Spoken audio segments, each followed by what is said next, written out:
ส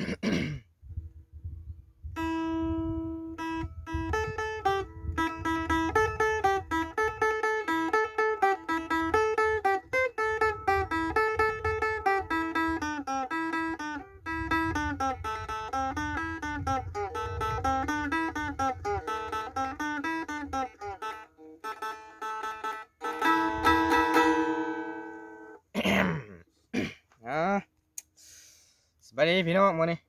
มาบอกกันอีกแล้วอยู่ไหอยู่หน้าคือเก่าอยู่หน้าคือเก่ามื้อนี้มากินหมักม่วงมื้อนี้บ่มีหมักม่วงฝากกดไลค์กดติดตามด้วยนะพี่น้องเด้อเอาเบิ่งนะกินหมักม่วงมื้อนี้อยู่หน้าคือเก่าคักหลายอยู่มะม่วงมื้อนี้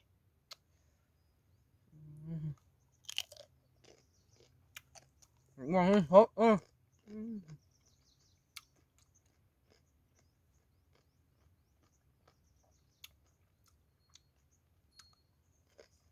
กินม่วงอยู่นะแล้วนะ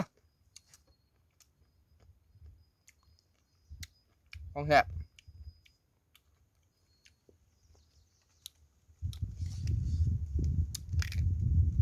หมักม่วงครับกำลังคักเลยนะโอ้ยอะไร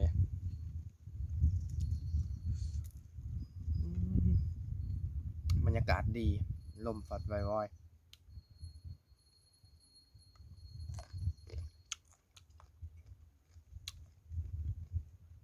และ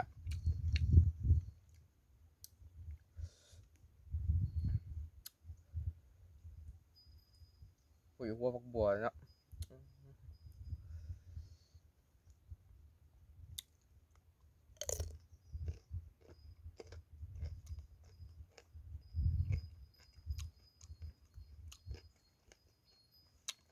พี่ของเลยเงินนั่งเก่า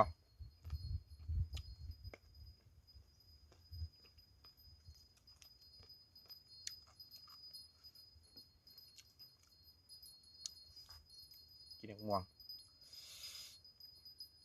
มาแล้ว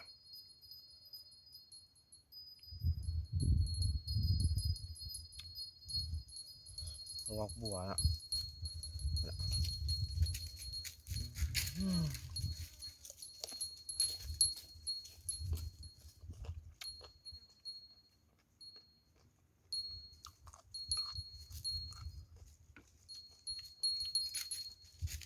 ไปนะแม่มึงมาย่างอย่างนี้เบะเลย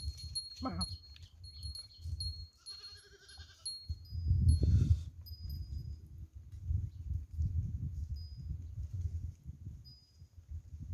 ปุ๋ยหัวผักบัวจังน้อยเนาะ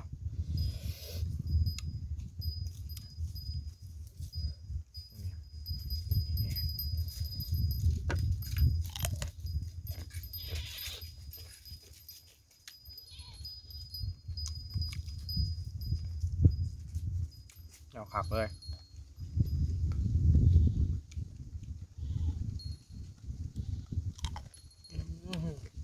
มันเย็นแค่นี้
แล้วก็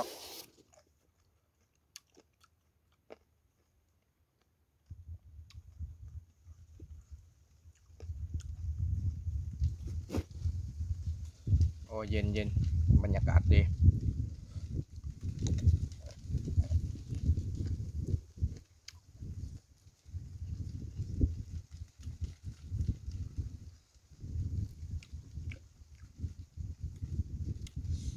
นี่แหละอยู่หน้าม่วงมาเด้อมาเด้อ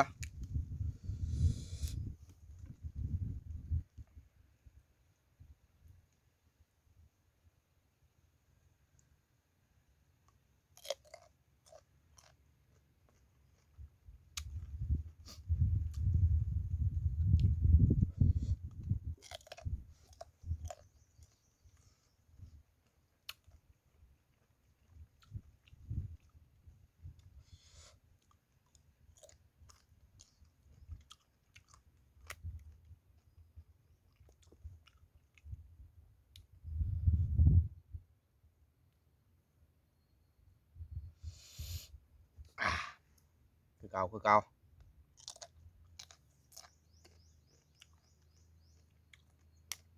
ไปก่อนไปก่อนอยู่น้ำไปกินน้ำก่อนอยู่น้ำก่อน